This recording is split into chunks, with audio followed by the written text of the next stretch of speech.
Shalom saudara-saudari yang dikasihi oleh Tuhan Yesus Kristus dimanapun saudara berada. Hari ini kita akan kembali belajar kebenaran firman Tuhan yang terambil di dalam 1 Samuel pasalnya yang ke-14 ayatnya yang ke-6. Dan tema perenungan firman Tuhan hari ini adalah bagi Tuhan tidak ada yang sukar saudara. Saudara, situasi dunia saat ini sedang ada di dalam krisis global, di mana bangsa-bangsa sedang berperang menghadapi virus corona. Bahkan angka daripada pertumbuhan ekonomi hampir semua bangsa-bangsa di dunia ini, saudara, mengalami penurunan atau minus pertumbuhannya, sehingga mengakibatkan sebuah krisis ekonomi yang melanda dunia.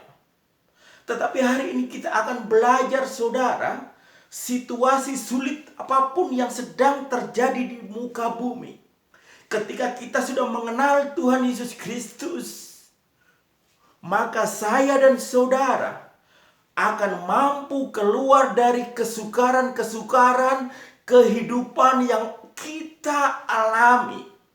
Kita imani apa yang terjadi, apa yang ada di dalam firman Tuhan. Di dalam 1 Samuel pasal 14 ayatnya yang ke-6.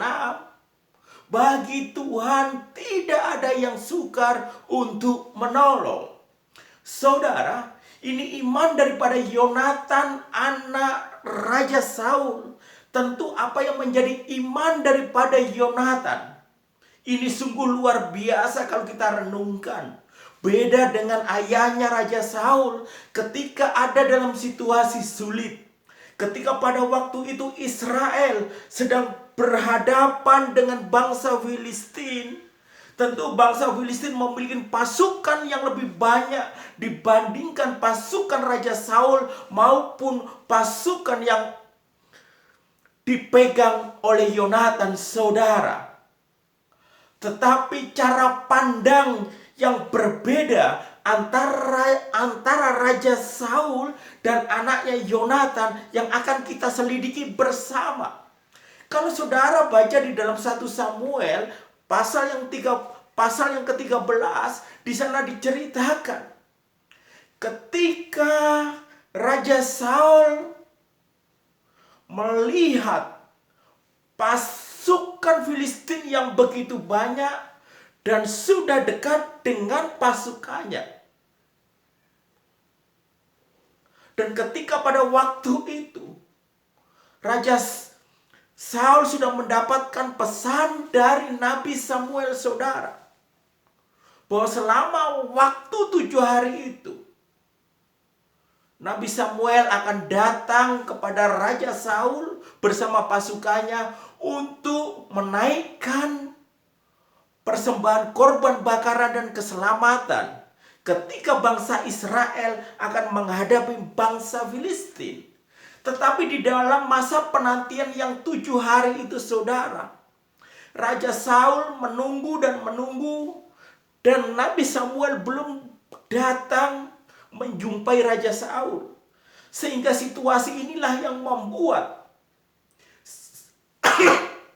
maaf saudara, sebagian besar sebagian besar prajuritnya meninggalkan Raja Saul.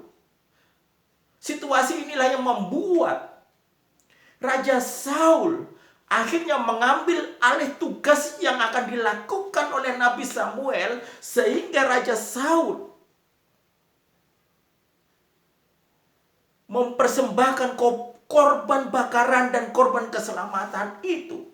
Sehingga inilah yang membuat Allah marah karena tindakan bodoh yang dilakukan oleh Raja Saul. Sehingga akhirnya nantinya Raja Saul akan ditolak oleh Allah sebagai raja orang Israel. Dan Allah menentukan raja yang lebih baik di kemudian hari.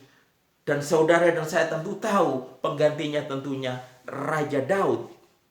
Saudara, di sini kita melihat situasi yang sulit membuat Raja Saul tidak taat kepada perintah Allah.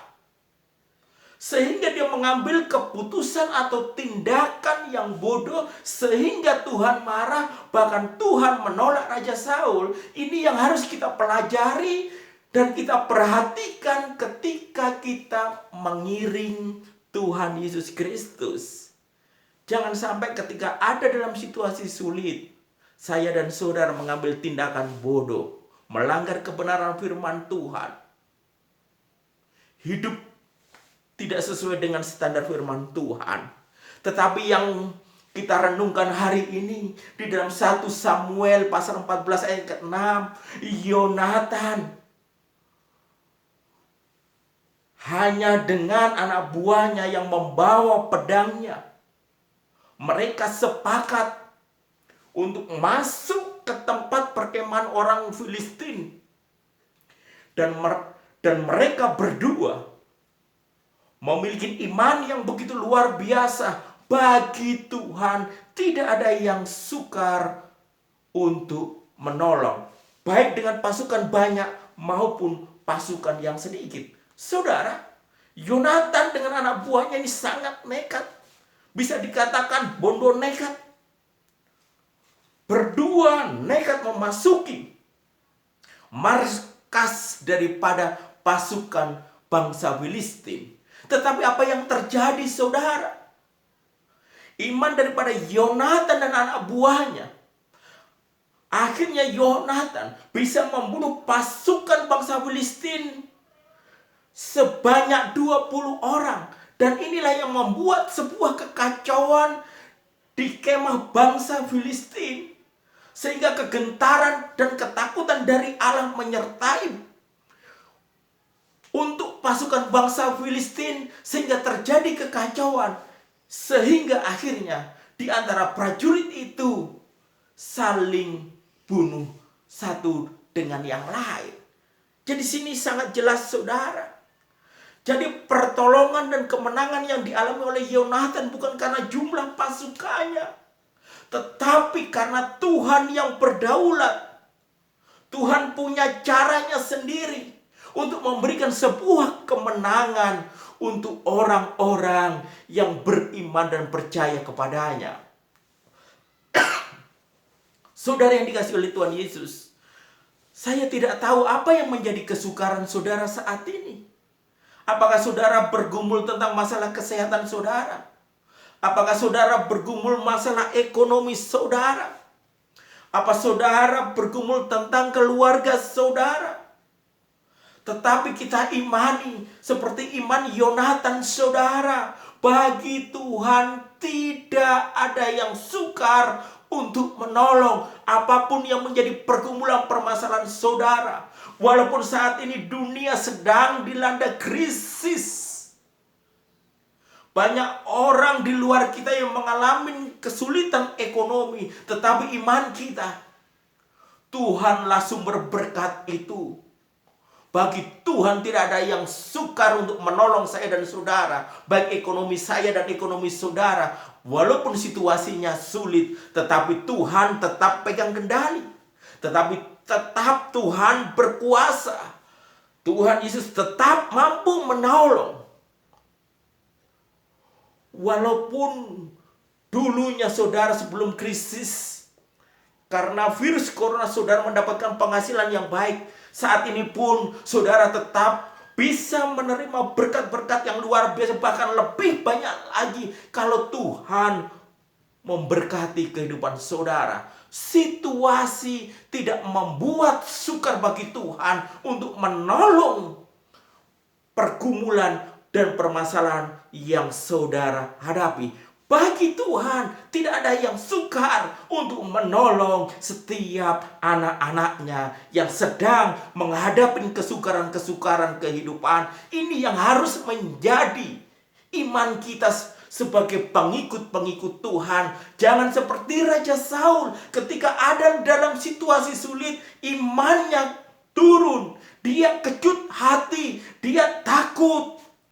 Dan dia tawar hati sehingga mengambil tindakan yang bodoh. Tetapi dalam situasi apapun saat ini saudara, saya dan saudara tetap hidup di dalam kebenaran firman Tuhan itu. Dan saya yakin dan percaya ketika kita mengandalkan Tuhan Yesus di segala aspek kehidupan yang saya hadapi dan saudara hadapi, bagi Tuhan tidak ada yang sukar untuk menolong atau memberikan pertolongan kepada umatnya yang siang malam bergantung dan percaya dan berseru kepadanya bahwa nama Tuhan Yesus Kristus mampu memberikan sebuah kemenangan.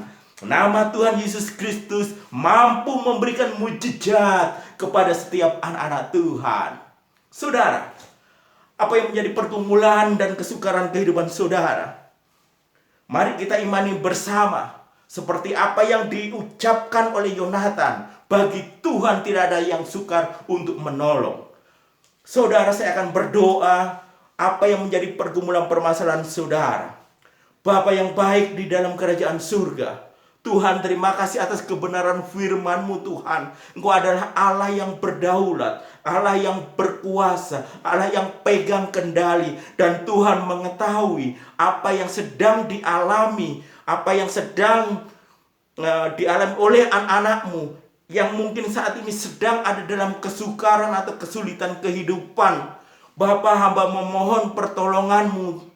Berdasarkan janji firman-Mu Tuhan, sangat jelas bagimu segala sesuatu mungkin. Oleh sebab itu Tuhan, berkati umat-Mu yang saat ini sedang ada di dalam kesukaran-kesukaran kehidupan.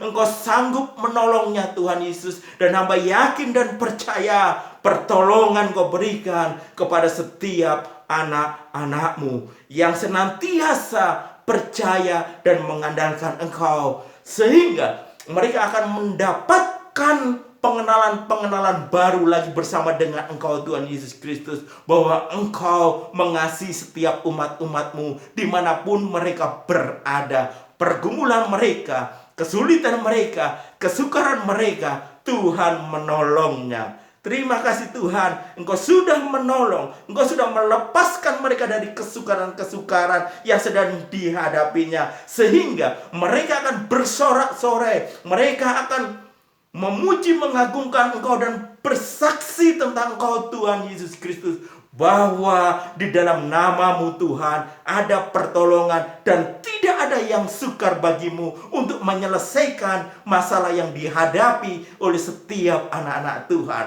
Terima kasih Bapa. Terpujilah Engkau untuk selama-lamanya, karena Engkau sudah memberkati pendengar-pendengar firman-Mu dimanapun mereka berada. Terpujilah Engkau sampai selama-lamanya. Haleluya, haleluya. Amin.